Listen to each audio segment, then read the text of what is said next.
All right. Good morning, Stream It Nam. How we doing today? Having a good day. All right. We're here with our first video, our FF14 character tier list, ARR through Endwalker.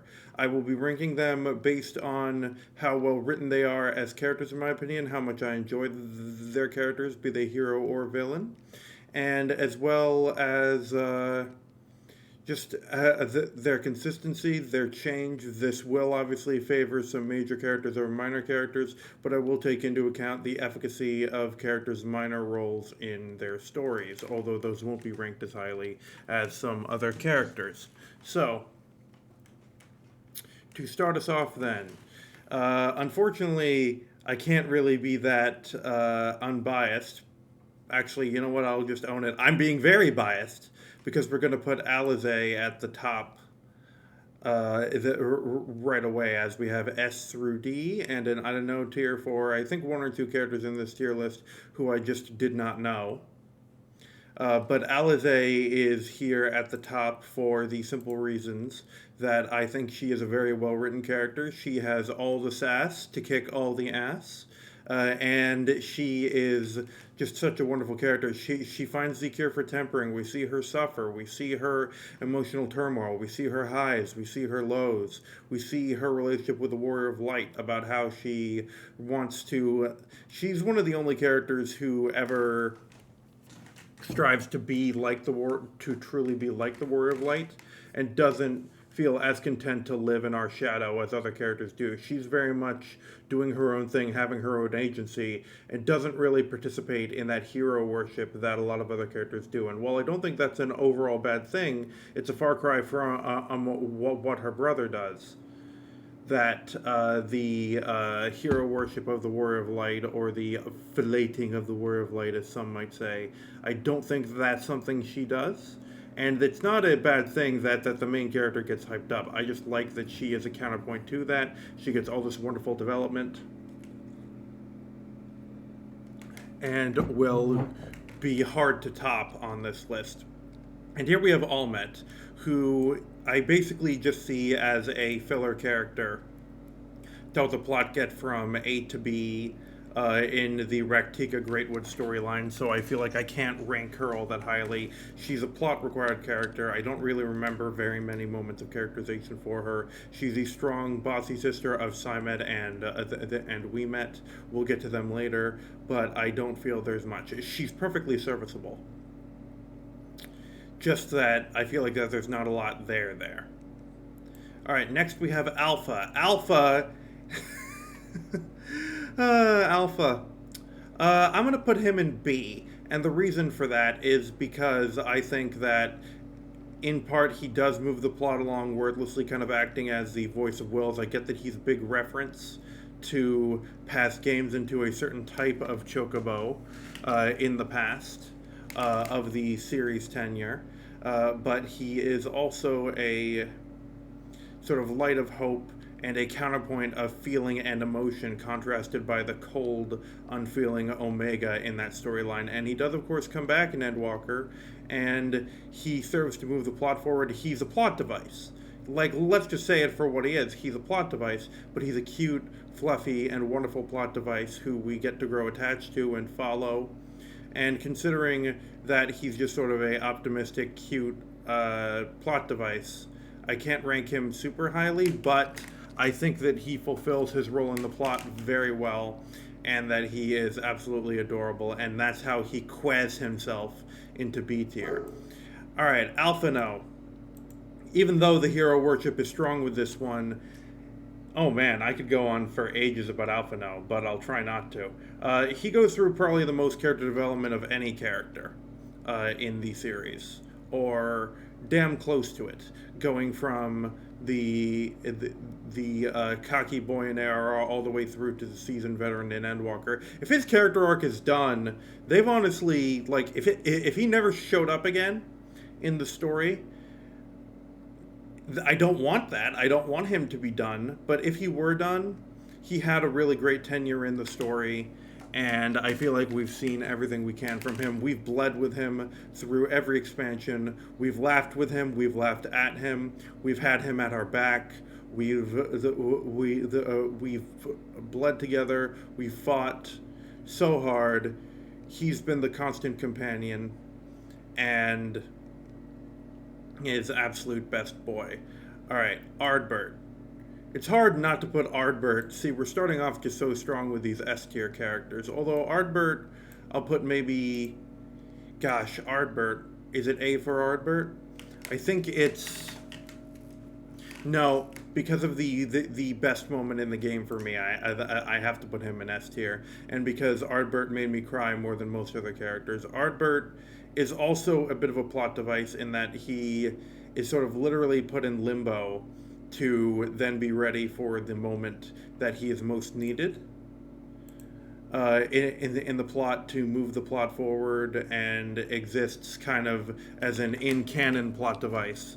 But the way they do it with the rejoining against Emmett Selk is such a beautiful moment that I really can't help but put him in S tier because what they do with this character is absolutely beautiful. Arnvald.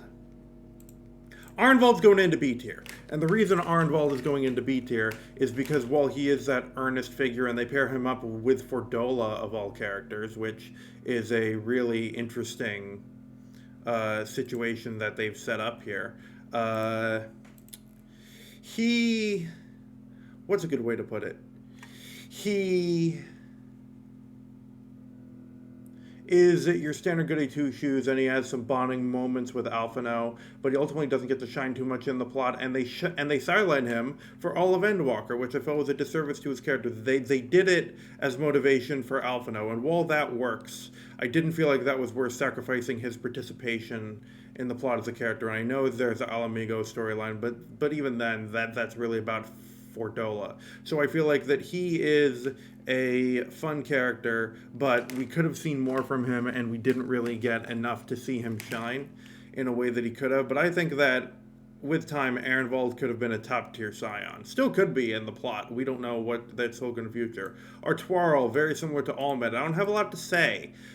He is good for getting the plot where it needs to go. We spend time with him in Falcon's Nest. He's the sort of stoic older brother type. And that's really all there is to say about him. He's the new Lord Forton. And he fulfills the role that the plot needs him to. I mean, that's really all I can say. All right, Asahi. A for Asahi. And the reason we have A for Asahi is because he is, in my opinion, a fairly simple character. But he fulfills the role, like I said, that the plot needs him to. He's very hateable. He's very Joffrey-esque. He has a beautiful comeback in Endwalker. He sort of lives on through Hermes or through Van Daniel, whichever one you want to call him as. And the character's taken in a very different direction. But we're just talking about OG Asahi here, Stormblood Asahi, who gets penetrated by his sister. What? But with Asahi, I just feel that he could have been a more complex character for what they did. They kind of did just with the about face, oh, I'm a good guy, oh, I'm not. And he's a very good example of, I feel, a simple character. He's a simple character concept done very well, and there will be more like that in the future. Emmerich.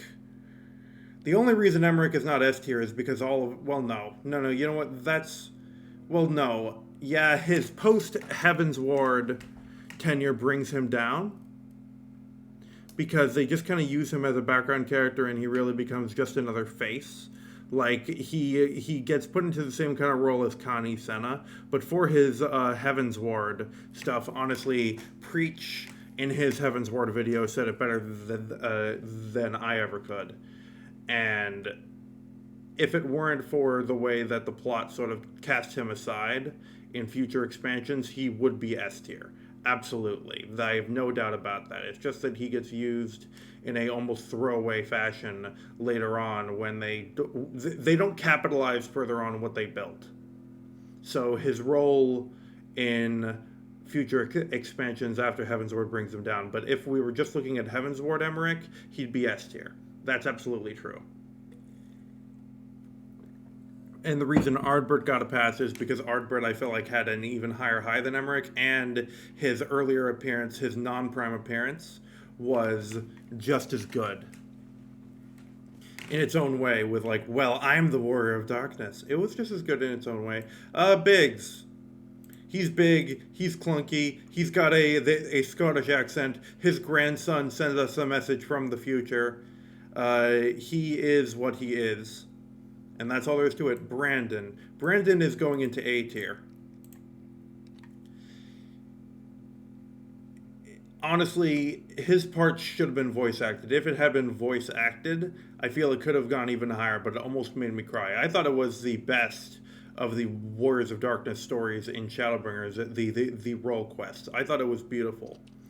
And beautifully tragic more than anything else in the way that it panned out. I thought he was an absolutely wonderful character. And they really gave him a lot of love and a lot of spotlight in his story and really endeavored to make him a sympathetic figure. And his turn as the Kaiosign as this imposing sort of Terminator-like villain, I thought really worked. I think it just all works for him. I don't feel like he's up here with these three because these three have moments of absolute tear jerk and they are such major characters to the plot. But for a character who's ultimately not that important, Brandon goes about as high as he can go.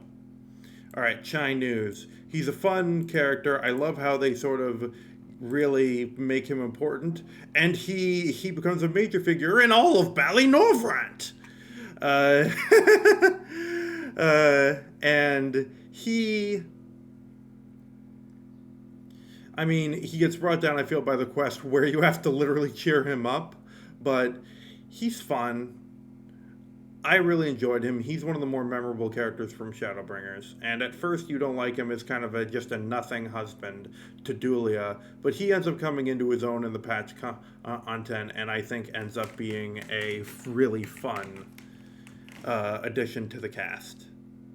And as the one to have to succeed Vothri, he actually basically it's fun to watch a unlikely hero step into the shoes of a leader and succeed. That's always a fun arc when it's done convincingly well. And in his, that's actually what I have to give the most prop for, is that his arc of going from this unconfident sort of just heir to a throne of industry that he's decided to ignore to then become a leader and to give a pretty damn good speech upon doing so. Brings him up to B tier. I don't think I can bring him higher because of his limited role in the story and because I feel that there's not as much of an emotional core, but it is a really nice feel-good arc. Sid is also going to go to B tier. The reason Sid... Is Sid going to go to B tier? Sid...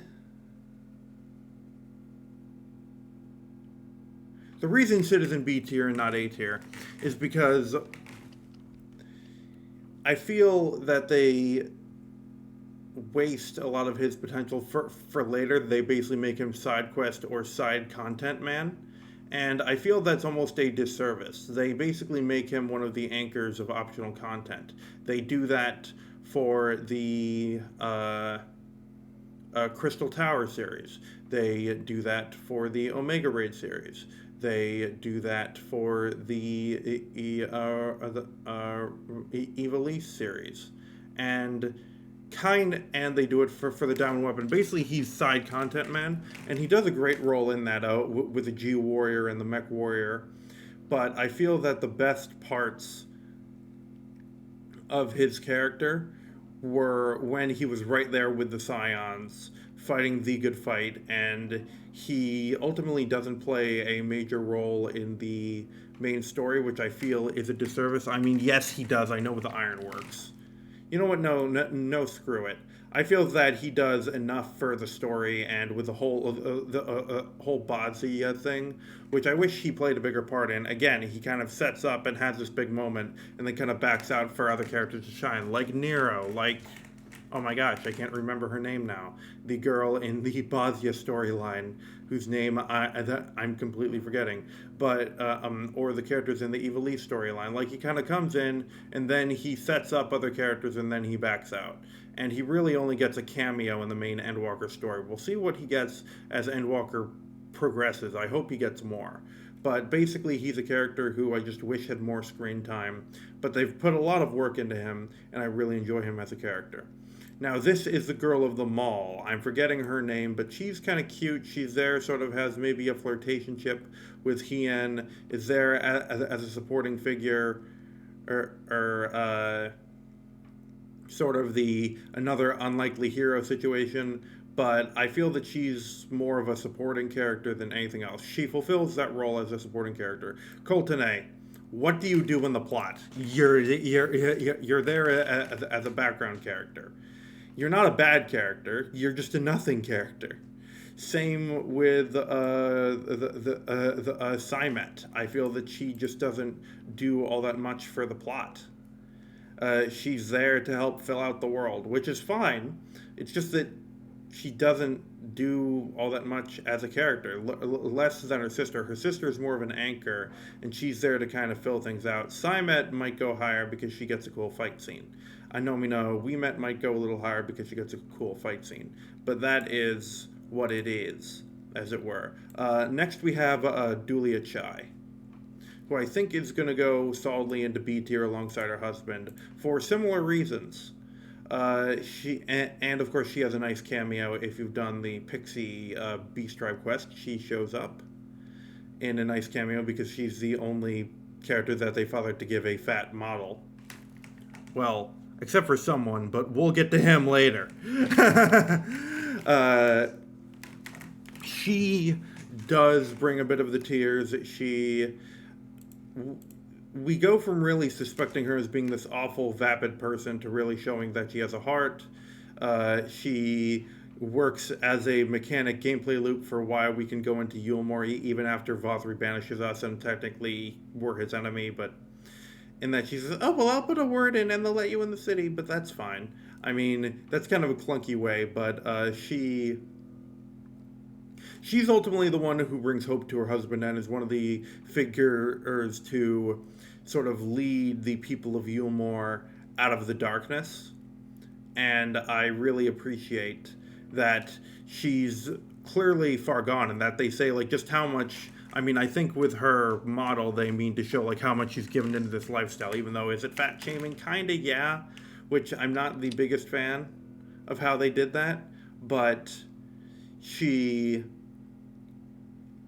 hasn't completely lost herself, even though it appears that she has, to the whole seductive nature of Yulmore, that she's the one who lights a fire under her husband and approves of Alphino's painting. Even in that it's like she's like, in that it's almost like, you actually painted me fat. I love how honest and earnest you are. Thank you for that. Which I think is kind of funny. But also just beautiful. I think she actually fulfills a similar role in the story. She and Chai News fulfill a similar role in the story to Lord Fortin as kind of a character to be a backbone of a major story arc, but in a bigger way, in that he's sort of the grandpa who supports us through thick and thin, writes our story, as it were, in possibly the best done way to date. It was established with Lord Fortin, the narrator, talking through our story as we come to different checkpoints and go into new zones every expansion. It started with Lord Fortin. That's honestly where we get the most characterization with him. And I feel that there's something very nice and avuncular, then may the voice actor rest in peace, about him. That really sort of brings him up in my mind as being a beautiful character.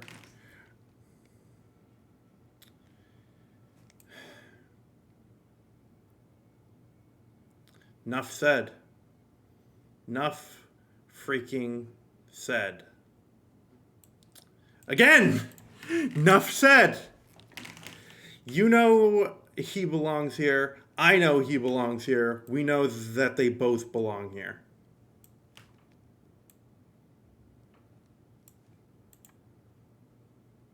Hmm.